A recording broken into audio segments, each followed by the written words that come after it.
अस्सलाम वालेकुम, मैं हूं शाहजेब खानजादा। सेनेट ने 2/3 अक्सरियत से 27वीं आईनी तरमीम मंजूर कर ली है। 27वीं आईनी तरमीम के हक में 64 वोट आए, जबकि मुखालफत में कोई वोट नहीं आया। 7 दिन के अंदर अंदर ये तरमीम सेनेट से मंजूर कर ली गई। 7 दिन पहले यानी 3 नवंबर को पाकिस्तान पीपल्स पार्टी के चेयरमैन बिलावल भुट्टो जरदारी ने एक्स पोस्ट के जरिए 27वीं आईनी तरमीम का बताया। फिर 6 नवंबर को पीपल्स पार्टी की सेंट्रल कमेटी का इजलास हुआ, जो अगले दिन 7 नवंबर को भी जारी रहा। पीपल्स पार्टी की सेंट्रल एग्जीक्यूटिव कमेटी के इजलास के अगले ही दिन वजीर आजम की जेर सदारत काबीना का इजलास हुआ। वजीर आजम आज़रबाईजान के दौरे पर थे, उन्होंने वहीं से वीडियो लिंक के जरिए इजलास की सदारत की और फिर वफाकी काबीना ने 27वीं आईनी तरमीम के मुसवदे की मंजूरी दे दी। इसके बाद उसी दिन यानी हफ्ते को ही वजीर कानून आजम नज़ीर तारड़ ने 27वीं आईनी तरमीम का मुसवदा सेनेट में पेश कर दिया, जिसे सेनेट और कौमी असम्बली की मुश्तरका पार्लिमानी कमेटी बराए कानून और इंसाफ को भेज दिया गया। हफ्ते और इतवार को इस पार्लिमानी कमेटी के इजलास हुए और 2 दिन की ही मुशावरत के बाद कमेटी ने रिपोर्ट तैयार कर ली। अपोजिशन ने इस इजलास का बॉयकॉट किया। तहरीक इंसाफ, जमीयत उलमा इस्लाम, पश्तूनख्वा मिल्ली अवामी पार्टी और मजलिस वहदत मुस्लिमीन इजलास में शरीक नहीं हुए। और फिर आज सेनेट के इजलास में पीपल्स पार्टी के सेनेटर फारूक एच नाइक ने कमेटी की रिपोर्ट पेश की, जिसके बाद वजीर कानून आजम नज़ीर तारड़ ने 27वीं आईनी तरमीम बिल सेनेट में पेश कर दिया, जिसकी मरहलावार मंजूरी हो गई। इस दौरान अपोजिशन एहतजाज करती रही और जब वोटिंग हुई तो अपोजिशन ने उसका बॉयकॉट कर दिया। अपोजिशन के 2 सेनेटर्स ने तरमीम के हक में वोट दे दिया। तहरीक इंसाफ के सेनेटर सैफुल्लाह बुड़ो और जमीयत उलमा इस्लाम के सेनेटर अहमद खान ने 27वीं आईनी तरमीम के हक में वोट दे दिया और यूं 27वीं आईनी तरमीम 64 वोट्स के साथ मंजूर हो गई है, जिसके तहत वफाकी आईनी अदालत कायम की जाएगी, जिसकी पहली तश्कील वजीर आजम के मशवरे पर सदर मुमलिकत करेंगे। हाई कोर्ट जजेस के ट्रांसफ़र का इख्तियार जुडिशल कमीशन को दे दिया जाएगा और इनकार करने वाले जज का केस सुप्रीम जुडिशल काउंसिल के पास चला जाएगा। इसके अलावा आइन के आर्टिकल 243 में तरमीम की गई है, जिसके तहत आर्मी चीफ के पास चीफ ऑफ डिफेंस फोर्सेस का ओहदा भी होगा, जबकि chairman joint chiefs of staff का ओहदा खत्म हो जाएगा। फील्ड मार्शल का ओहदा ताहयात होगा। वो बतौर आर्मी चीफ रिटायर होकर भी सारी जिंदगी वर्दी में रहेंगे। उन्हें सिर्फ पार्लियामेंट के जरिए ही हटाया जा सकेगा और उन्हें सदर मुमलिकत की तरह इस्तिस्ना हासिल होगा। इस सारी सूरत पर बात करेंगे। हमारे साथ मौजूद हैं वफाकी वजीर कानून और इंसाफ आजम नज़ीर तारड़ साहब। तारड़ साहब, बहुत शुक्रिया मुझे ज्वाइन करने के लिए। तारड़ साहब, जाहिर है आपने बहुत किरदार अदा किया इन तरामीम के हवाले से। इसके अलावा ना सिर्फ इन्हें डिज़ाइन करने में बल्कि जो कंसेंसस है उसे डेवलप करने में। मुझे ये बताएगा कि जो सबसे बड़ी तनकीद हो रही है वो ये हो रही है कि आपने आइन का बुनियादी ढांचा ही बदल दिया है। जो ट्राइकोटमी ऑफ पावर का कॉन्सेप्ट है, जिसमें अदलिया की आज़ादी है, वो ही छीन ली है आपने आइन से। बहुत शुक्रिया शाहजेब साहब इनवाइट करने का। मेरी समझ से बालातर है कि आप अगर इस तरमीम की शिक्कें पढ़ें और जो बुनियादी ढांचा है आइन का, उससे ये मुतसादम कैसे है। पहली बात तो ये है कि जो फ्रेमर ऑफ कॉन्स्टिट्यूशन थे 1973 का आइन बनाने वाले, उन्होंने जब आइन मुकम्मल कर लिया और कंसेंसस के साथ किया, उस वक्त आपको मालूम है पाकिस्तान एक मुश्किल दौर से गुज़र रहा था। शहीद जुल्फ़िकार अली भुट्टो ने बड़ी मेहनत की और उन्होंने सबको ऑन बोर्ड करके, चाहे वो मजहबी जमातें थी, चाहे वो लिबरल साइड की थी, चाहे वो इलाकाई जमातें थी, उनको इकट्ठा बिठाया, कौमी लीडर्स को इकट्ठा किया। 1973 के आइन के बारे में मेरे ख़्याल में अगर कहा जाए तो एक कंसेंसस हमेशा से रहा है कि ये एक मुत्तफ़िका डॉक्यूमेंट है। फ्रेमर्स ने भी लिखा था आइन के आर्टिकल 239 में कि पार्लिमान का ये इख्तियार रहेगा कि आइन में जिस तरह की जब चाहे और लिमिट, जिस लिमिट तक भी तरमीम करना चाहे करे, और अदालत को इस तरमीम को परखने का इख्तियार नहीं होगा। It shall not be called into question. पहली तो बात यह है कि जब ये लिखा गया और ये एक मुतफ़िका डॉक्यूमेंट भी था, तो फिर अदालत ने खुद ही एक बुनियादी ढांचे की बात या लोगों ने कहाँ से बना ली। लेकिन मैं एहतराम करता हूँ इस नज़रिए का भी। फिर रावलपिंडी बार एसोसिएशन में रिसेंट पास्ट में एक बड़ी बैठक हुई सुप्रीम कोर्ट की, फुल कोर्ट ने, जो APS साने के बाद सिविलियंस के ट्रायल के ऊपर फ़ौजी अदालतों में बड़ी तफसीली उस पर बहस मुबाहिसा हुआ। और आपको याद होगा कि जस्टिस साकिब निसार ने और जस्टिस नासरुल मुल्क ने बड़े खूबसूरत अंदाज में उसको कंक्लूड किया और उन्होंने कहा कि 22 करोड़ थी उस वक्त शायद आबादी, या थोड़ी मेरे ख्याल में 18 करोड़ थी जो नंबर था। उन्होंने कहा कि 17 जजेस जो हैं उनकी विजडम जो है वो 20 करोड़ या 22 करोड़ अवाम के मुंतखब करदा नुमाइंदों से ज़्यादा नहीं हो सकती, और विल ऑफ पीपल जो है वो हमारे आइन की बुनियादी रूह है। तो पार्लियामान अगर मतलूबा अक्सरियत के साथ कोई तरमीम करती है तो हमें उसमें तब्दीली का इख्तियार नहीं है।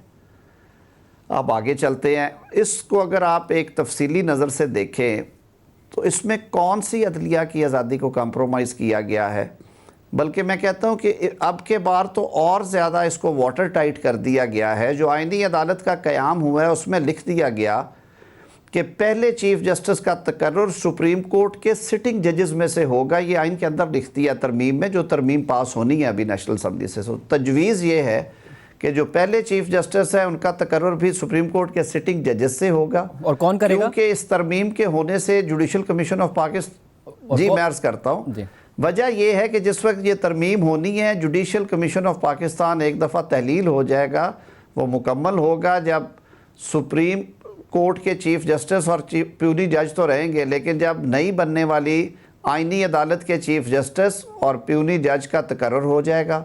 उसके बाद दोनों चीफ जस्टिस साहबान ने मिल के 5वें जज का मुतफ़िका इंतखाब करना है। अगर नहीं होता तो फिर वो दीगर कमीशन के सामने आएगा। वो पहली तकर्री जो है वो वज़ीर आज़म की एडवाइस पे होगी, और वो भी लिख दिया गया है कि वो जजेस जो ऑलरेडी सुप्रीम कोर्ट में बैठे हुए हैं, तो या तो वो किसी को बाहर से बुला के कहें कि आप आएँ और आप अदालत में बैठ जाएं। वैसे मगर नहीं, मैं ये तवक्को रखता हूँ ये तो होता रहा है ना माजी में। जैसे फॉर एग्जांपल आप ओपोजिशन में थे, आपको बहुत सारे जजेस से पर एतराज़ होता था, हम ख्याल जजेस आपके उनको कहा करते थे, और ज़ाहिर है उनके फैसले भी यही बात बताते थे कि वो किस तरीके से हम ख्याल जजेस हैं। तहरीक इंसाफ को अब कुछ जजेस पर एतराज़ रहा जब उनकी हुकूमत गई, तो जब ये इख्तियार ही, एक तो आप इतने इख्तियारात के साथ एक आइनी कोड बना रहे हैं जिसकी तश्कील पर पहले ही सवाल उठ रहा है कि वो बना क्यों रहे हैं। जब आपने आइनी बेंच बनाया था, आपने जिसकी तादाद 34 कर दी थी, वो अभी भी 24 हैं, तो 10 और जज भर्ती कर लेते, वहीं से काम चल जाता। तो आपने बनाई क्यों? और उसमें फिर जो पहली तैनातियाँ हैं वो भी अगर वज़ीर आज़म की मुशावरत से सदर ने करनी है, और सदर और ज़ाहिर जजेस होते हैं जिनसे कुछ को इख्तलाफ होता है, हुकूमत को कुछ मनपसंद हो, तो एग्जेक्टिव की मुदाखलत तो बढ़ा दी आपने, अदलिया की आज़ादी तो कॉम्प्रोमाइज़ कर दी।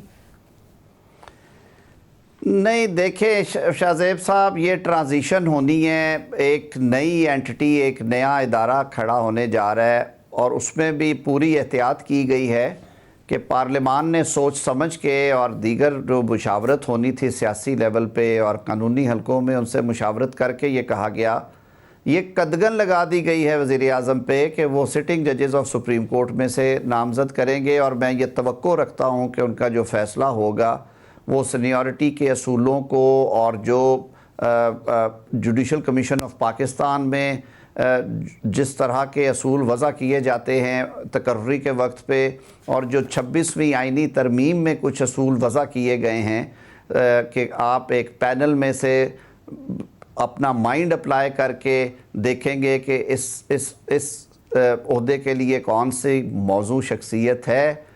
तो ये सारी चीज़ें ज़ाहिर है वज़ीर आज़म जो हैं वो एक इलेक्टेड एग्जेक्टिव हेड हैं मुल्क के, और ये कहीं पे नहीं लिखा हुआ। इसी 1973 के आइन में सिर्फ कंसल्टेशन थी, और इसी 73 के आइन को 1996 में सुप्रीम कोर्ट ने ख़ुद ही इंटरप्रेट कर लिया, और उन्होंने कहा कि ये इस तरह से नहीं है, ये चीफ़ जस्टिस ही की मर्ज़ी से बाकी सारा कुछ होगा। सरे तस्लीम खम कर दिया गया।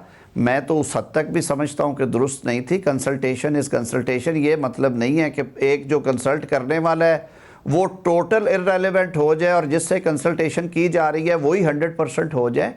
तो कोई एक बैलेंस होता है ना एग्जेक्टिव, और दुनिया के बहुत सारे ममालिक में आपको पता है, बहुत सारे ममालिक में एग्जेक्टिव तकर्री करती है।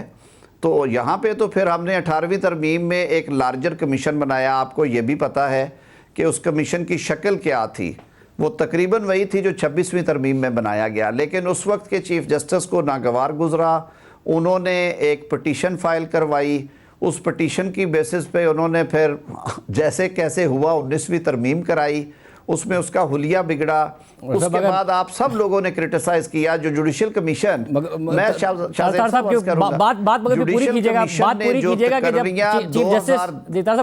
चीफ जस्टिस इफ्तिखार चौधरी थे, हुकूमत पीपल्स पार्टी की थी, 18वीं तरमीम हुई थी, 9 महीने की मुशावरत के बाद हुई थी। जब उन्हें बुरी लगी तो नून लीग उनके साथ खड़ी हो गई थी, जिसकी वजह से 19वीं तरमीम हुई।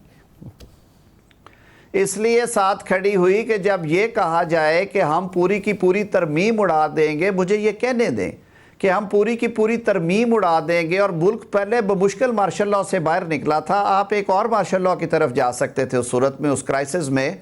तो इन सारे सियासतदानों ने जो कि सब इकट्ठे मिलके बैठे हुए थे और एक 9 साला मार्शल लॉ और फिर वकला बहाली, जो अदलिया बहाली की वकला तहरीक में ये सारे सियासतदान उनका साथ दे चुके थे, उन्होंने इस वजह से आफियत जानते हुए वो बात की और उन्होंने 2 हिस्से कर दिए कि दूसरी पार्लिमानी कमेटी होगी। अब एग्जेक्टिव की पार्लिमानी कमेटी अगर जुडिशल कमीशन ऑफ पाकिस्तान के फैसलों की नफ़ी कर सकती है, सेटिसाइड कर सकती है 2/3 अक्सरियत से, और उनकी रिकमेंडेशन को वापस कर सकती है, यानी कि क्वाश कर सकती है, तो वो अदलिया में मुदाखलत नहीं थी। इस तरह ना करें, हम एक साइड पे खड़े हो जाते हैं। अभी हमने जो एहतियातें की हैं वो भी सुन लें। आईनी अदालत बनाते हुए हमने कहा है कि सुप्रीम कोर्ट में से पहले चीफ जस्टिस लगेंगे। हमने कहा है कि सुप्रीम कोर्ट के जो जज साहिबान इस वक्त मौजूद हैं, जो भी हैं at the time of commencement, जब ये बन जाएगी, वो अपनी सीनियरिटी हमेशा बरकरार रखेंगे। वो जब भी आईनी अदालत में जाएंगे तो अपनी इंटर से सीनियरिटी पे जाएंगे, बाहर के हाई कोर्ट से या डायरेक्ट अगर कोई अपॉइंटमेंट हुई है ये उनसे ऊपर चले जाएंगे। चीफ जस्टिस ऑफ पाकिस्तान का ओहदा जो है उनकी तकरीम को सामने रखते हुए और जो ओहदे की तकरीम है उसको सामने रखते हुए सुप्रीम कोर्ट के पास बाकी सारे इख्तियारात है। ये भी लिख दिया कि ये 2 अदालतें हैं, एक सुप्रीम कोर्ट ऑफ पाकिस्तान है, एक कॉन्स्टिट्यूशनल कोर्ट ऑफ पाकिस्तान है। तो इनमें से जो सीनियर मोस्ट होगा या जो सीनियर चीफ जस्टिस होगा वही जुडिशल कमीशन ऑफ पाकिस्तान का सरबराह होगा, वही सुप्रीम जुडिशल काउंसिल का सरबराह होगा। बाकी लॉज में भी तरमीम सजेस्ट की हुई है कि लॉ एंड जस्टिस कमीशन के भी वही सरबराह होंगे। जहाँ जहाँ पे इस तरह की सरबराही है, वो जो रिव्यू बोर्ड्स है उसकी सरबराही भी उनके पास है। और अगर वो सीनियर है, कल को अगर आईनी अदालत किया गया था में जज साहिबान में से कोई क्या चीफ जस्टिस से कंसल्ट किया गया था 27वीं आईनी तरमीम से पहले? देखिए, मैं बड़े अदब से ये बात करूंगा, जैसे आपने कहा था, ये कोड ऑफ कंडक्ट के हवाले से भी वायलेशन होती अगर उनसे कंसल्ट किया जाता। और जिस तरह की उनकी तबीयत है, उन्होंने बिल्कुल कंसल्टेशन के लिए ना हाँ करनी थी और ना ही उन्होंने इसका हिस्सा बनना था। वो एक इंतहाई इंडिपेंडेंट आदमी है और मेरा नहीं ख्याल कि सियासी क़यादतों को या एग्जेक्टिव को इस तरह की कानून साजी से पहले जज साहिबान से मुशावरत करनी चाहिए। हो सकता है कल को कई ऐसे मामलात हैं जो ज़ेरे तनकी आएँ और फिर आप मुशावरत करके उनकी नोट लेके करते तो ये तो वैसे ही कोड ऑफ कंडक्ट में भी इसकी ममानत है। America, Canada, Australia, New Zealand, Japan, United kingdom, सब में एपेक्स कोर्ट के पास दोनों इख्तियारात होते हैं, कॉन्स्टिट्यूशनल भी और ऑर्डिनरी केसेस का भी। और यही के आमतौर पर अदालतें हैं जिनके प्रेसिडेंट फॉलो किए जाते हैं। जहाँ पे कॉन्स्टिट्यूशनल कोर्ट्स बनाई गई, इसलिए वहाँ पे बनाई गई क्योंकि वहाँ पर जो जुरिस्डिक्शन नहीं थी नॉर्मल कोर्ट्स की, नॉर्मल एपेक्स कोर्ट की इन मामलात में, इसलिए कॉन्स्टिट्यूशनल कोर्ट्स बनाई गई। पाकिस्तान जिन ममालिक में को आमतौर पर फॉलो करते हैं वहाँ पर नहीं अलग कॉन्स्टिट्यूशनल कोर्ट्स। शाहजेब साहब, देखिए, ये बात 2006 से चल रही है और ये बात अगर इतनी गंदी और इतनी ही नाकाबिले अमल होती और इतना बड़ा हमला होता तो अब तक तो उन सियासी जमातों के भुरकस निकाल दिए जाते अवाम की तरफ से और बार बॉडीज़ की तरफ से और जो रेलिवेंट स्टेक होल्डर्स हैं उनकी तरफ से। ये आइडिया फ्लोटेड था और आपने देखा जब 26वीं आईनी तरमीम हो रही थी, हमने एक्सटेंसिव कंसल्टेशन की और इवन बार बॉडीज़ के साथ, रिटायर्ड जजेस के साथ। मैं खुद 3 घंटे कटहरे में खड़ा रहा यहाँ पे इस्लामाबाद में। लॉयर्स के जो इलेक्टेड रिप्रेजेंटेटिव्स का कन्वेंशन था, एक एक सवाल का जवाब दिया। उन्होंने आईनी अदालत के क़याम के लिए नोट दिया सब ने। उसके बाद जाहिर है मौलाना फजलुर रहमान साहब के पास, क्योंकि इम्पॉर्टेंट वोट्स थे, कास्टिंग वोट्स जिन्हें कहते हैं, उन्होंने कहा कि जी मैं इस तरमीम के हक़ में तब आऊँगा जब आप इनको बेंचेस में तब्दील करेंगे।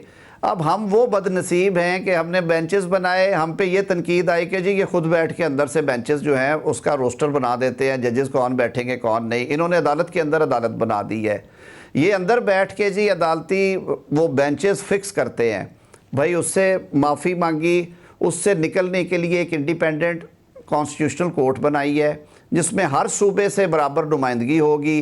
इस्लामाबाद की नुमाइंदगी सूबों से ज़्यादा नहीं हो सकती, ये भी डाल दिया। सारे जो फेडरेटिंग यूनिट्स हैं उसमें बैठेंगे। पहली तकर्री के बाद उस चीफ जस्टिस ने एक बैच लगाना है ताकि जुडिशल कमीशन जो है वो मुकम्मल हो सके। उसके बाद सारी तकर्रियाँ जुडिशल कमीशन के पास होंगी। जुडिशल कमीशन की जो हैयत है उसमें भी फिर 5 जजेस हैं। ये कहा जाता है ना कि जुडिशल कमीशन इन्होंने एग्जेक्टिव के कब्जे में आ गया। 5 जजेस सुप्रीम कोर्ट के हैं जुडिशल कमीशन में। अब दोनों कोर्टों के चीफ जस्टिस, उनके सीनियर प्यूनी और एक मजीद जज होंगे सर्विंग। उसके बाद 2, एक लॉ मिनिस्टर, एक अटर्नी जनरल एग्जेक्टिव का ऐसे एक साइड पे कर देते हैं। 2 अपोजिशन के लोग हैं, वो एग्जेक्टिव से कहाँ आ गए। इसके अलावा एक स्पीकर का नॉमिनी है, मैं कहता हूँ जी आप उसे भी डाल लें कि वो भी एग्जेक्टिव का हिस्सा है कि स्पीकर जीती हुई पार्टी के होते हैं। मैं बिल्कुल कैंडिड बात कर रहा हूँ। तो law minister, attorney general, 2 treasury के मेंबर और एक स्पीकर का नॉमिनी, हालांकि मैं इस हक में नहीं हूँ, वो बहुत इंडिपेंडेंट, इस दफ़ा जो उन्होंने लगाई है वो बिल्कुल इंडिपेंडेंट खातून। सो 5 जजेस हैं, 5 आ गए एग्जेक्टिव के या पार्लियामान के मिला के नुमाइंदे। अब 2 अपोजिशन के लोग बैठे हैं उसी कमीशन में और एक बार काउंसिल का नुमाइंदा है। अब अगर आप ये कहें कि वो भी इधर ही आएंगे और उनकी बात नहीं मानेंगे, शाहजेब साहब इन बातों का कोई जवाब नहीं है। मगर साहब इससे पहले की स्टेज देखिए, जुडिशल कमीशन की स्टेज बाद में आएगी। मुझे याद है जब 26वीं आईनी तरमीम पर मैं आपको इंटरव्यू कर रहा था और 2-3 दफ़ा इंटरव्यूज़ में आपने एक बड़ी अहम बात की कि जो आइन साजी और कानून साजी होती है वो आइंदा को देखकर होती है, वो मुस्तकबिल को देखकर होती है। मगर ऐसा लग रहा है कि अब जैसे आपने एक नई कॉन्स्टिट्यूशनल कोड बनाई है, उसके जो पहले चीफ जस्टिस हैं वो वज़ीर आज़म की कंसल्टेशन के साथ सदर लगाएंगे, फिर उसका जो पहला बैच है वो वज़ीर आज़म की कंसल्टेशन और चीफ जस्टिस की कंसल्टेशन के साथ लगेगा। तो आपने आज का देख के कानून साजी की है, मुस्तकबिल का देख के नहीं आइन साजी की है ये वाली, क्योंकि आपका जो अगले 3-4 साल का टेन्योर है वो सेफ हो जाएगा हुकूमत के लिए जो कॉन्स्टिट्यूशनल कोर्ट है। नहीं शाहजेब साहब, बिल्कुल नहीं है। देखिए इस ट्रांजिशन से और कैसे निकला जा सकता था। ये ट्रांजिशनल स्टेज है ना, एक नई एंटिटी बनी है। अब ये जो सुप्रीम कोर्ट के पहले 5-6 जज साहबान हैं जो जुडिशल कमीशन के मेंबरान हैं, ये खुद ज़ाहिर है एलिजिबल हैं क्योंकि हमने पाबंद कर दिया प्राइम मिनिस्टर को कि वो सुप्रीम कोर्ट के सिटिंग जजेस में से लगाएगा किसी को। अब इन सारों को बैठना नहीं था, उस कमीशन में बैठ नहीं थे सकते क्योंकि इन्हीं के नामों में तो 5-6 बंदों में से तो कंसिडरेशन होनी चाहिए असूली तौर पे। अब ऐसी सूरत हाल से बचने के लिए जब तक नया जुडिशल कमीशन खड़ा नहीं हो जाता, 1 टाइम डिस्पेंसेशन है और ये जो क्लॉज है ख़त्म हो जाएगी। उसके बाद उसमें कह दिया गया कि जी पहली अपॉइंटमेंट जो है सिटिंग जजेस में से वो वज़ीर आज़म करेंगे, उनकी एडवाइस पे सदर मुमलिकत करेंगे। उसके बाद जो चीफ जस्टिस अपॉइंट हो जाएंगे वो जब ओहदे का हलफ ले लेंगे तो पहला बैच जो है, जो यकीनन मुख्तसर बैच होना चाहिए और होना भी चाहिए, उसकी तकर्री वो एडवाइस कर दे कि हो जाएगी। वंस 3 या 4 जजेस लग गए जो कि जुडिशल कमीशन को कंप्लीट करने के लिए ज़रूरी है, कम से कम 1 जमा 1 3 लोग तो होने चाहिए। तो जुडिशल कमीशन की मीटिंग आएगी, उसमें जुडिशल कमीशन मुकम्मल हो जाएगा। जो 5वें जज का उसका सिलेक्शन है या नॉमिनेशन है वो भी हो जाएगी। उसके बाद ये क्लॉज दम तोड़ जाएगी। दम कैसे तोड़ जाएगी? देखिए ना, एग्जेक्टिव की मुदाखलत तो आपने फिर एग्जेक्टिव की मुदाखलत आपने फिर मीडियम टर्म के लिए कर दी है। फिर लग रहा है कि आप आज का देख के करें, क्योंकि जो जुडिशल कमीशन की तकमील हो रही है, सवाल सुनिएगा, जुडिशल कमीशन की जो जुडिशल कमीशन की तकमील हो रही है वो उन जजेस को लगाने से हो रही है जो वजीर आजम की एडवाइस पर और कंसल्टेशन से लगेंगे। पहला फेडरल कॉन्स्टिट्यूशनल कोर्ट का चीफ जस्टिस भी और उसके बाद पहले बैच के जजेस भी, और फिर वो जुडिशल कमीशन को कंप्लीट करेंगे, फिर आइंदा वो जुडिशल कमीशन में मौजूद होंगे बाकी फैसलों के लिए। तो ये तो एग्जेक्टिव की मुदाखलत बढ़ गई ना तार साहब।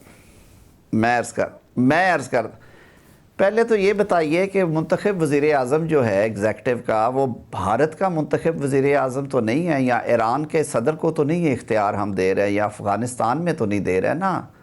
इस मुल्क का इलेक्टेड प्राइम मिनिस्टर है।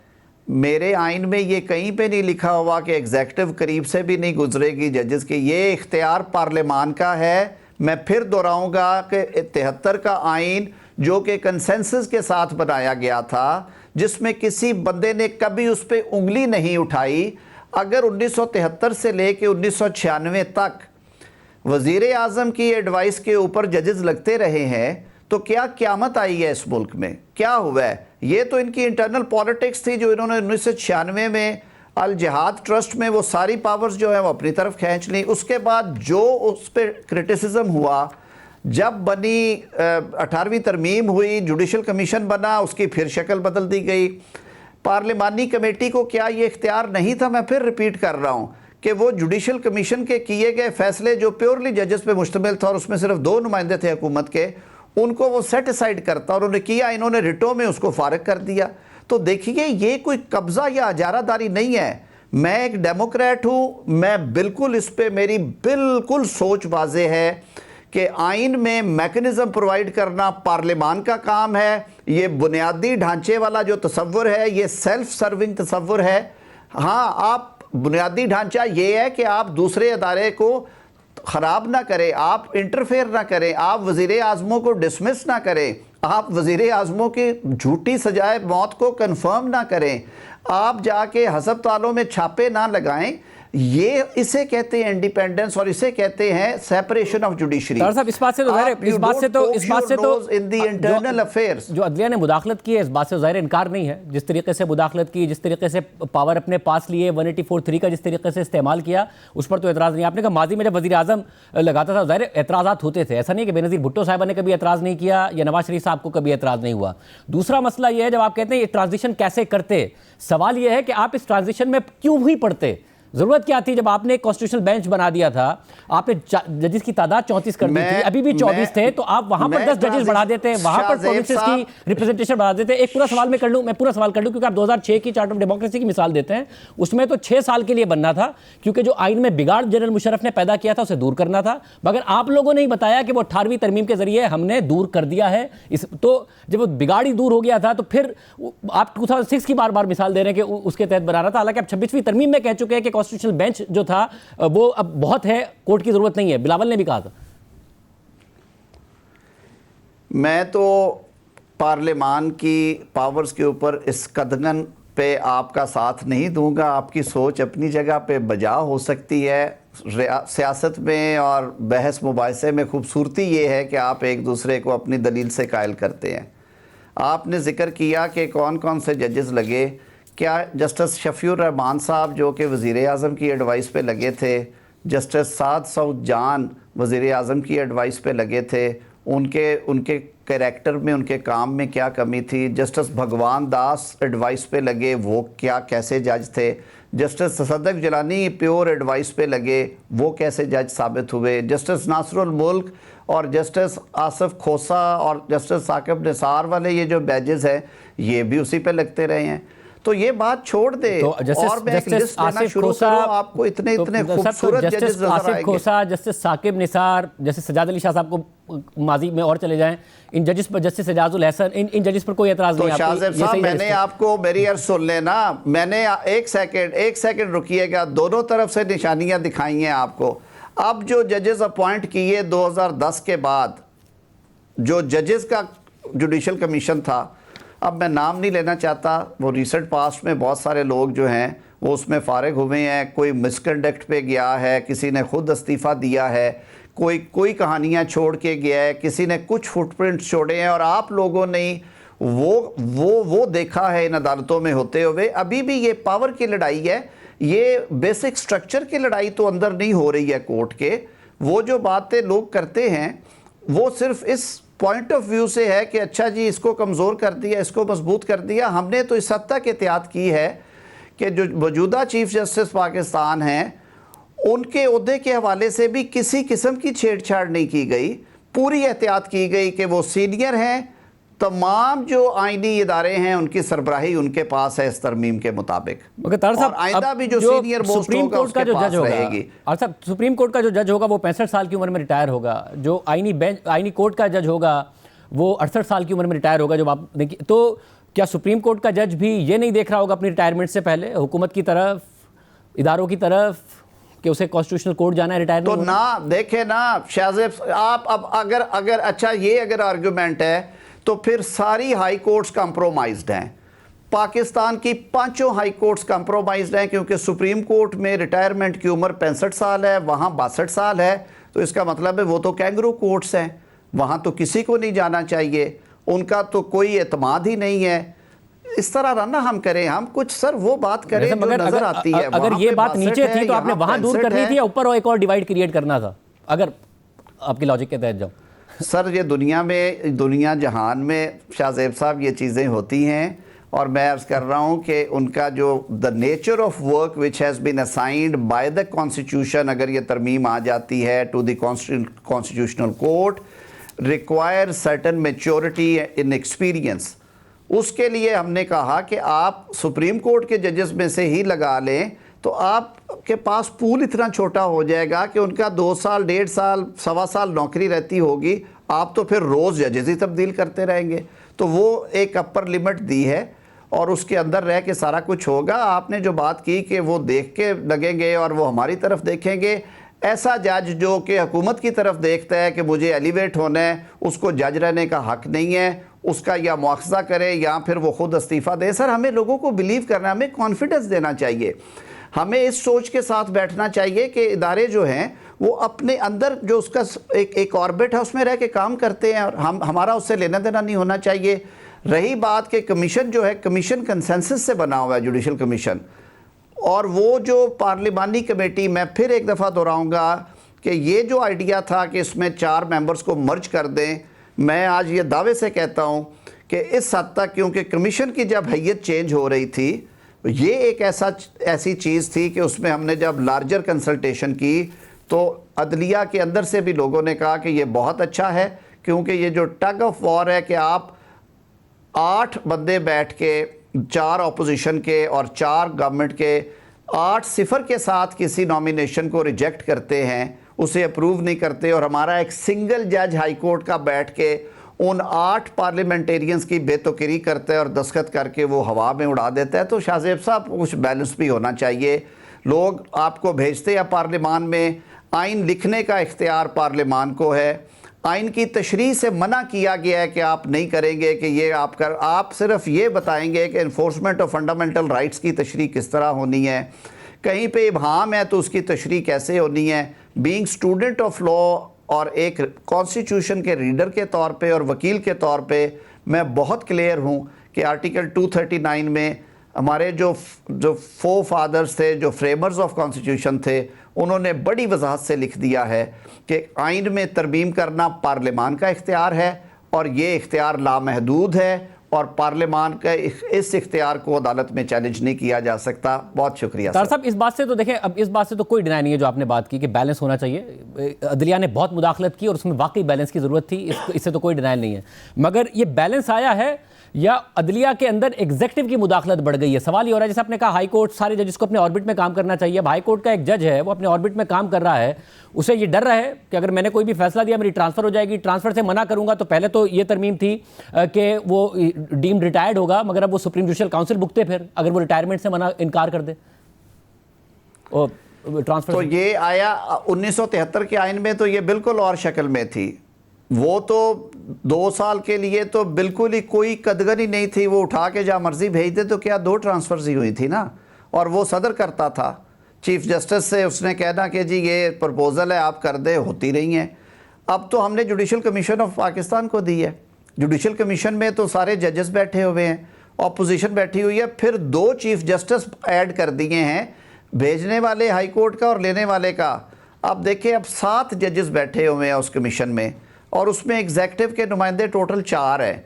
अब हम तनकीद तो शाहजेब साहब जितनी कर लें उसमें कोई कमी नहीं है। मैं आपके हर सवाल का जवाब बिल्कुल जुडिशल कमीशन किस तरह बनेगा उस पर हमने बात कर ली। दूसरा मैं कह रहा हूं कंसेंट निकालने की वजह क्या है? तार साहब, क्यों कंसेंट निकालने की वजह क्या है? ज़ाहिर आप खुद एक सीनियर बहुत लॉयर हैं, एक हाई कोर्ट का chief justice, security of tenure उसके पास हो, ये तो एक बुनियादी ख्यालात समझे जाते हैं ना कि जज आज़ाद होगा, उसके पास सिक्योरिटी ऑफ टेन्योर होगा, फैसले में आज़ादी होगी, एग्जीक्यूटिव की तरफ नहीं देख रहा होगा। ये कंसेंट का क्यों निकाला?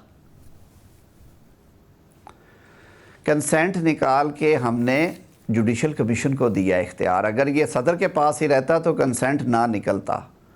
कंसेंट निकाला है तो जुडिशल कमीशन को दिया है। यहाँ पे शाहजेब साहब हमारे मुंह ना खुलवाएं। जजेस के बच्चे वकालतें करते हैं उन्हीं हाई कोर्ट्स में, वो करोड़ों में फीसें लेते हैं। इन इश्यूज़ के ऊपर बहुत बहुत बड़े धमाके हो चुके हैं, आपको भी पता है। एक नहीं कई दफ़ा बड़े मामलात ख़राब हुए। जजेस ने प्रॉपर्टी के मामलात में उनकी फैमिलीज़ इन्वॉल्व है, रियल एस्टेट के ओनर्स हैं उसी जुरिस्डिक्शन में, और उसी जुरिस्डिक्शन में वो सीनियर जजेस भी हैं। अब आप कहें जी आप उन्हें निकालते क्यों नहीं? निकाले सुप्रीम जुडिशल काउंसिल, बिल्कुल निकालना चाहिए। निकले भी हैं इन इश्यूज़ के ऊपर लोग, रिसेंट पास्ट में निकले हैं। लेकिन खुदा लगती बात है कि क्या जुडिशल कमीशन ऑफ पाकिस्तान जो जज को अपॉइंट कर सकता है, जज को बर्खास्त कर सकता है, उसको कंफर्म ना करने का फ़ैसला कर सकता है, उसकी परफॉर्मेंस एवेल्यूएशन कर सकता है, उसे ये इख्तियार नहीं है कि उसे लगे कि एक हाई कोर्ट में कुछ एक ख़ास फील्ड के 1-2 जजेस की ज़रूरत है, उन्हें साल 2 साल के लिए भेज दे। ये फ़ैसला कमीशन पे छोड़ा है कि वो जितने अरसे के लिए भेजना चाहे, 6 माह, साल, 1-1.5 साल, जितना टाइम करे वो करें। और ये भी आपने दुरुस्त फरमाया, इस पे बड़ी बहस हुई, उन्होंने कहा नहीं, आप अगर कोई नहीं जाना चाहता तो he shall have reasonable opportunity to defend himself. वो बताए कि जी मेरी ये रीज़न्स है, इसीलिए ये नहीं कहा कि वो रिटायर तसव्वुर होगा, और उसे मिसकंडक्ट भी नहीं रखा। हमने कहा कि उसका केस रेफ़र कर दिया जाएगा सुप्रीम जुडिशल काउंसिल को, और वहाँ पे एक क्लॉज डाली है पार्लियामान ने, उन्होंने कहा कि वो एग्जामिन करके फैसला करेंगे कि वो एट फॉल्ट हैं कि नहीं। तो ये लुब्बे लुबाब है इन चीज़ों का, मगर जब तक वो फैसला करेंगे, एक तो जो बुराइयां आपने बताई, जो बुराइयां आपने बताई वो दुरुस्त हैं कि जजेस के जो बच्चों का काम करना, प्रॉपर्टी के मामला, ऐसे जजेस ने इस्तीफा भी दिया है, ये तो अब ज़ाहिर हिस्ट्री का हिस्सा बन गया। बट मसला है कि इस बुराई को ख़त्म करने के लिए कोई एक नई बुराई ना पैदा, जो उस पर बात हो रही है। जैसे वो सुप्रीम जुडिशल काउंसिल में जाएगा, अगर जज इनकार करता है तो उस वक्त जब तक फैसला नहीं आएगा वो काम नहीं कर सकेगा। आप शाहज़ेब साहब, सुप्रीम मेरी बात सुन, शाहज़ेब साहब आपने देखे, आप फिर मैंने आपको अर्ज भी की थे, मैंने कहीं जाना था आपके हुक्म की। मुझे आखिरी 2-3 सवाल हैं आपसे। सुप्रीम जुडिशल काउंसिल में मेरी बात तो सुने ना, सुप्रीम शाहज़ेब साहब मेरी बात तो सुन लेना। सुप्रीम जुडिशल काउंसिल में कौन बैठा हुआ है? सुप्रीम जुडिशल काउंसिल में आप 5 की बजाय 7 जजेस बैठे हुए, वहाँ पे एग्जेक्टिव का कोई बंदा नहीं है। अब देखें, खुदा के लिए पार्लियामान पे थोड़ा सा रहम करे, ऐसे अछूत तो ना बनाए पार्लियामान को। पार्लियामान की तो पार्लियामेंट है और ये अछूत है। पार्लियामेंट की सुप्रीमेसी की तो हमेशा बात करते हैं, बट ये सुप्रीम जुडिशल काउंसिल ही थी जिसमें जस्टिस शौकत सिद्दीकी के साथ जो हुआ, जिसके आप आज भी नहीं एग्री करते और फिर बाद में ओवरटर्न करना पड़ा। ये सुप्रीम जुडिशल काउंसिल ही थी जिसमें बहुत बायस्ड एटीट्यूड था जस्टिस फाइज ईसा के साथ, और आप लोग उस वक्त जस्टिस फाइज ईसा के साथ खड़े थे। उन्होंने स्मार्टली अपना केस आगे बढ़ाया। तो सुप्रीम जुडिशल काउंसिल कोई ऐसा फोरम नहीं है और बहुत सीक्रेटिव वर्किंग करता है वो, और जब तक वो फैसला नहीं करेगा तब तक जज काम भी नहीं कर रहा होगा, उसे काम करने की इजाजत नहीं होगी, जस्ट बिकॉज कि उसने ट्रांसफर से इनकार किया। तो आप शाहज़ेब साहब, आप फिर हमारी सरजनिश करते रहेंगे जो सारी उम्र के मजलूम हैं कि करप्शन के इल्ज़ाम भी जिस मर्ज़ी चौराहे पे खड़े होके लगा दे सियासतदान पे, कोई डेफेमेशन नहीं है। जो मर्ज़ी उठ के गाली दे डेफेमेशन नहीं है। बच्चियों की तस्वीरें लगा दे, बेटों के स्कैंडल छाप दे, कोई कंटेम्प्ट नहीं है, कोई कुछ नहीं है। कानून साजी करें तो वो बुरे हैं, और वो अंदर अपने क्लब में बैठ के जो मर्जी करें वो अच्छे हैं। मैं कहता हूँ चीज़ों को बैलेंस आउट रखना चाहिए। आप इसे तहम्मुल से पढ़िएगा। मैं पूरे आपके नाजरीन से ये अर्ज़ करता हूँ कि ये वर्जन कल परसों तक उर्दू तर्जुमे के साथ अखबारात के ज़रिए भी उन तक पहुँच जाएगा। मैं कोशिश करूँगा इसे हम अपनी वेबसाइट पर भी लगा दें, नेशनल असम्बली की और सैनेट की, इसका उर्दू तर्जुमा। इसे पढ़िए, इसे गौर से पढ़िए। मैं ये पूरे एतमाद से बात करता हूँ कि इस पे किसी किस्म की मैलाफेडी एट्रीब्यूट करना, कोई बुरी नीयत एट्रीब्यूट करना, ये गैर मुनासिब होगा। ये 2006 से एक सवाल से आपको लगा कि मैंने गौर से नहीं पढ़ा है या बार-बार नहीं पढ़ा है? नहीं, आपकी बात नहीं कर रहा। ये वो सवालात हैं, आप अच्छा कर रहे हैं कि मैं आपका मशकूर और शुक्रगुजार हूँ कि आपके इन सवालात की वजह से मुझे कुछ चीज़ों की वजाहत का मौका मिला है। मैं सिर्फ ये अर्ज़ कर रहा हूँ कि मैं आपके नाजरीन से ये कह रहा हूँ और सोशल मीडिया यूज़र से कि वो वर्जन एक दफ़ा कल आ जाएगा, इसे देखें, आराम से पढ़ें। मेरी नाक़िस राय में ये जो पार्लियामान का इख्तियार है आइन की तरमीम करने का, उसको भी मेरी बात करता कि उसके मुताबिक हुआ है, क्योंकि वो तो अटल है। लेकिन जो स्कीम ऑफ थिंग्स है कॉन्स्टिट्यूशन की, उसको मद्देनज़र रखते हुए आला अदालतों के जज साहिबान की इज़्ज़त और तकरीम और उनके ओहदों के तकद्दुस को मलूज़ खातर रखते हुए हर चीज़ ये की गई है। और आप देखेंगे, अल्लाह करे कि इसके समरात हमें नज़र आएँ। हमारी सुप्रीम कोर्ट पे जो 62,000 मुकदमात का बोझ है, वो ये 20-24 जजेस इन हमाक के साथ उनसे उहदा बरा हों। आपके आइनी मुकदमात 5% है या 6% है, लेकिन वो क्वालिटी टाइम आपका 40% ले जाते हैं। कई रिज़र्व सीट्स के केस पे 2 माह लग गए, कहीं MPA की डिफेक्शन पे 2 माह लग गए, कभी किसी केस पे 1.5 माह लग गया, फिर ये हमारे कुछ टैक्सों के सुपर टैक्स के वो एक जायज़ मसला था, कौमी मसला, उस पर टाइम, तो आप इंशाअल्लाह उल अज़ीज़ ये फ़र्क देखेंगे। बहुत शुक्रिया नाज़रीन, गुफ्तगू सुनी। प्रोग्राम में ब्रेक शामिल करते हैं, एक और खबर आपके सामने रखें।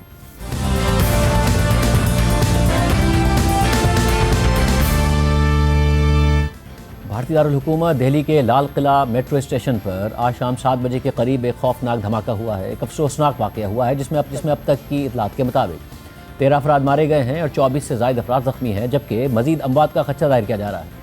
ताहम भारतीय तहक़ीक़ाती इदारों और दिल्ली पुलिस ने अभी तक इस बात का तयन नहीं किया है कि यह धमाका दहशतगर्दी का वाक़या था या फिर सिलेंडर फटने, शॉर्ट सर्किट या किसी और चीज़ का नतीजा था। ताहम भारतीय न्यूज़ चैनल रिपब्लिक टीवी के मुताबिक पुलिस ज़राए ने बताया है कि धमाका सिलेंडर फटने से हुआ है। इसके अलावा BBC हिंदी के मुताबिक दिल्ली फायर सर्विस ने बताया है कि शाम 6:55 पर कॉल मौसूल हुई, जिसमें बताया गया कि लाल किला मेट्रो स्टेशन के गेट नंबर 1 के करीब एक कार में धमाका हुआ है। धमाके के बाद लगभग 6 गाड़ियों में आग लग गई और करीब खड़ी दीगर गाड़ियों को भी नुकसान पहुंचा। धमाके की इत्तला के बाद 7 आग बुझाने वाली गाड़ियां लाल किला मेट्रो स्टेशन पर भेजी गईं। इस धमाके के बाद दिल्ली पुलिस की जानिब से इलाके को घेरे में ले लिया गया है। पुलिस और दीगर तहकीकाती इदारे तहकीकात कर रहे हैं। भारतीय मीडिया के मुताबिक इस धमाके के बाद सिर्फ दारुल हुकूमत दिल्ली में ही नहीं बल्कि मुंबई समेत दीगर बड़े शहरों और रियासतों में हाई अलर्ट जारी कर दिया गया है। भारतीय न्यूज़ एजेंसी ANI के मुताबिक रियासत बिहार जहाँ इलेक्शन चल रहे हैं वहाँ भी हाई अलर्ट जारी कर दिया गया है। हरियाणा, उत्तर प्रदेश, चंडीगढ़ और केरला में भी हाई अलर्ट है। इसी तरह भारत की सेंट्रल इंडस्ट्रियल सिक्योरिटी फोर्स ने मुल्क भर में अपने ज़ेर इंतज़ाम एयरपोर्ट, सरकारी इमारतों और दीगर मकामात के लिए हाई अलर्ट जारी कर दिया है। दिल्ली पुलिस के चीफ कमिश्नर ने मीडिया को धमाके की तफसीलात बताते हुए कहा कि 6:52 पर एक slow moving vehicle red light पर आकर रुकी और फिर धमाका हो गया। गाड़ी के अंदर लोग मौजूद थे। धमाके के आसपास खड़ी गाड़ियों में भी आग लग गई। एक स्लो मूविंग व्हीकल जो रेड लाइट की तरफ आके रुका था, उसमें एक ये एक्सप्लोजन हुआ है। उस वक्त गाड़ी के अंदर जो पैसेंजर्स उसके अंदर ही थे और इस एक्सप्लोजन से जो है आसपास की गाड़ियों में भी क्षति हुई। जैसे ही इसकी खबर मिली, हम सारी एजेंसीज जो है Delhi police, FSL, NIA, NSG, उनकी टीम्स यहाँ पे आ चुकी हैं और हालात का जायजा भी ले रही है। हर तरीके से इस जो है एक्सप्लोजन के बारे में जांच की जा रही है और जल्दी ही इसका आकलन करके इसका जो भी रिजल्ट निकलेगा वो आपको बताया जाएगा। दिल्ली पुलिस के मुताबिक जिस गाड़ी में धमाका हुआ उसमें लोग मौजूद थे और भारतीय मीडिया दावा कर रहा है कि गाड़ी के अंदर मौजूद अफराद की तादाद 3 थी। इसी तरह इन शाहिदीन भी इस धमाके के खौफनाक तफसीलात बता रहे हैं। वहाँ पर इतना ज़ोरदार धमाका हुआ है, वहाँ पर इतनी ज़ोरदार तेज़ आवाज़ आई कि एकदम से शॉक्ड हो गए।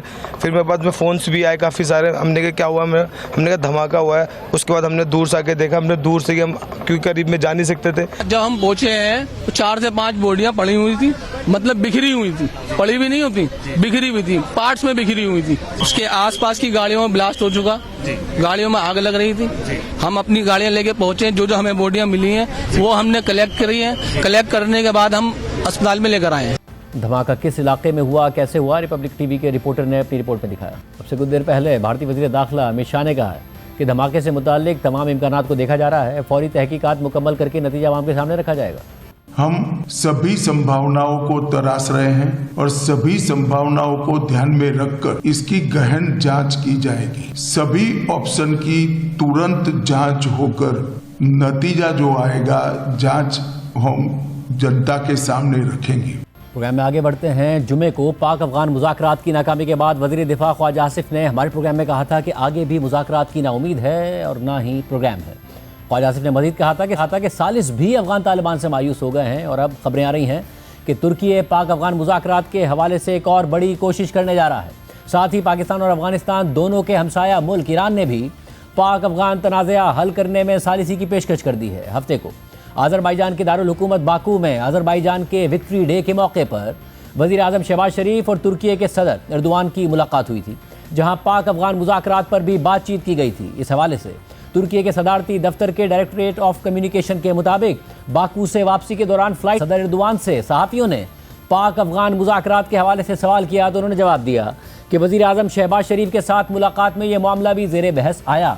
इस अमल में हमारी शमूलियत मस्बत सिमत में आगे बढ़ रही है। उम्मीद है कि अच्छा नतीजा निकलेगा। इसी हफ्ते हमारे वज़ीर ख़ारजा, वज़ीर दिफा और इंटेलिजेंस चीफ पाकिस्तान का दौरा करेंगे। वो वहाँ इन मामलात पर गुफ्तगू करेंगे और दोहा में शुरू होने वाले अमल को अनक़रा में कामयाब नतीजे तक पहुँचाने के लिए काम करेंगे। तुर्की के आला हुक्काम के इस अहम दौरे के बारे में मज़ीद तफसीलात भी सामने आ रही हैं। नुमाइंदा जियो न्यूज़ एजाज सैयद की सिफारती ज़राए से खबर के मुताबिक पाकिस्तानी और तुर्क हुक्काम दौरे की तारीख तय कर रहे हैं। तुर्क वफ्द के दौरे की तारीख 1-2 दिन में तय होने का इम्कान है। सिफारती ज़राए के मुताबिक तुर्क सदर ने पाक अफगान तनाज़ा हल करने के लिए वफ्द भेजने का ऐलान किया है। तुर्क सदर ने कहा है कि तुर्की हुक्काम का दौरा पाक अफगान कशीदगी पर बातचीत के लिए है। इसके अलावा गुज़िश्ता रोज़ ईरानी वज़ीर ख़ारजा बासिर आक़ची ने पाकिस्तान के नायब वज़ीर आज़म और वज़ीर ख़ारजा इसाक डार और अफगानिस्तान के वज़ीर ख़ारजा अमीर मुत्तकी से टेलीफोनिक रब्ता किया और पाक अफगान तनाज़ा हल करने में सालिसी की पेशकश कर दी है। जबकि ईरानी न्यूज़ एजेंसी इरना के मुताबिक आज हफ्तावार ब्रीफिंग के दौरान ईरानी दफ्तर ख़ारजा के तर्जुमान इस्माइल बकाई ने ईरानी वज़ीर ख़ारजा के इसी राब्ते का हवाला देते हुए कहा कि हम एक बार फिर अपनी इस पेशकश का इरादा करते हैं और फ़रीक़ैन इस बात को कबूल कर लें तो ईरान दोनों ममालिक के दरमियान सालिसी में कोई कसर बाकी नहीं छोड़ेगा। इस्तांबुल में पाक अफगान मुज़ाकरात के तीसरे राउंड के बेनतीजा इख्तिताम के बाद दफ्तर ख़ारजा ने तफसीली मौक़िफ़ जारी किया है। तर्जुमान दफ्तर ख़ारजा के बयान के मुताबिक पाकिस्तान और अफगानिस्तान के मुज़ाकरात का तीसरा दौर इस्तांबुल में 7 नवंबर को ख़त्म हुआ। अफगानिस्तान से मुसलसल होने वाले हमलों के रद्द-ए-अमल में अक्टूबर 2025 को पाकिस्तान की कार्रवाई उस अज़म और इरादे की अक्कास थी कि पाकिस्तान अपनी सरजमीन और आवाम के तहफ़्फ़ुज़ के लिए किसी भी चीज़ से दरेग नहीं करेगा। बयान के मुताबिक TTP और BLA को रियासत पाकिस्तान और पाकिस्तानी अवाम का दुश्मन डिक्लेयर किया जा चुका है। इसलिए जो कोई भी उन्हें पनाह देगा, उनसे ताउन करेगा या उनकी माली मदद करेगा, वो पाकिस्तान और उसके अवाम का खैर ख्वाह नहीं है। पाकिस्तान अपने मफादात और अवाम के तहफ़्फ़ुज़ के लिए हर मुमकिन इक़दाम करने के लिए पुरअज़म है। तर्जुमान दफ्तर ख़ारजा के मुताबिक जो कोई भी तुर्की और कतर की सालिसी में होने वाले मुज़ाकरात का जायज़ा लेगा वो ये आसानी से समझ सकता है कि तालिबान रजीम का असल मकसद अफगानिस्तान में TTP और BLA से ताल्लुक़ रखने वाले अनासिर के ख़िलाफ़ ठोस और काबिल तस्दीक इक़दाम किए बगैर सिर्फ आर्ज़ी जंगबंदी को तूल देना था। तालिबान रजीम ने पाकिस्तान के खिलाफ मफरूज़ों पर मबनी इल्ज़ामात और इश्तियाल अंगेज़ बयानात के ज़रिए मुज़ाकरात को तूल दिया और किसी ठोस नतीजे तक पहुँचने की कोशिशों को नाकाम बना दिया। बयान में मज़ीद लिखा है कि तालिबान रजीम TTP और BLA के दहशत गर्दों को पनाह गुज़ीन ज़ाहिर करने की कोशिश कर रही है, लेकिन यह ह्यूमैनिटेरियन या पनाह गुज़ीनों का मामला नहीं है, बल्कि दहशत गर्दों को पनाह गुज़ीन बनाकर पेश करने की एक चाल है। पाकिस्तान अफगानिस्तान में मुकीम हर पाकिस्तानी और उसकी फैमिली को वापस लेने के लिए तैयार है, बशर्ते कि उन्हें तोरखम या चमन की सरहद से बाज़ाब्ता तौर पर पाकिस्तान के हवाले किया जाए, ना कि उन्हें जदीद हथियारों से लेस करके सरहद से पाकिस्तान में धकेला जाए। बयान के मुताबिक अफगान तालिबान में ऐसे अनासिर मौजूद हैं जो पाकिस्तान के साथ तसादुम नहीं चाहते, मगर उनमें एक मजबूत लॉबी है जो बैरूनी अनासिर की माली मदद से कशीदगी बढ़ाने के लिए काम कर रही है। इसके अलावा अफगान तालिबान दहशतगर्दी को पाकिस्तान का अंदरूनी मसला करार देते हैं, मगर वो ये नहीं बताते कि अफगानिस्तान में ऐसे लोग मौजूद हैं जिन्होंने पाकिस्तान के खिलाफ दहशतगर्द हमलों को जायज़ करार देते हुए फतवे जारी किए हैं। साथ ही पाकिस्तान में सरगर्म दहशतगर्द गिरोहों में बड़ी तादाद में अब अफगान शहरी शामिल हैं। हुकूमत पाकिस्तान का ये बाज़ाब्ता रद्द-ए-अमल है, जबकि अफगान तालिबान की जानिब से भी पाकिस्तान के खिलाफ मुसलसल इश्तियाल अंगेज़ बयान और इल्ज़ामात पर मबनी मौक़िफ़ दिया जा रहा है। मुज़ाकरात में नाकामी की जिम्मेदारी भी पाकिस्तान पर डाली जा रही है। दोनों ममालिक के दरमियान इस तनाव की कैफियत में एक दफ़ा फिर तुर्की मुज़ाकराती अमल बहाल करने के लिए अपना आला सतह का वफ़द पाकिस्तान भेज रहा है, जबकि ईरान भी सालिसी की पेशकश कर रहा है। आज के प्रोग्राम में इतना ही। दीजिए। अल्लाह हाफ़िज़।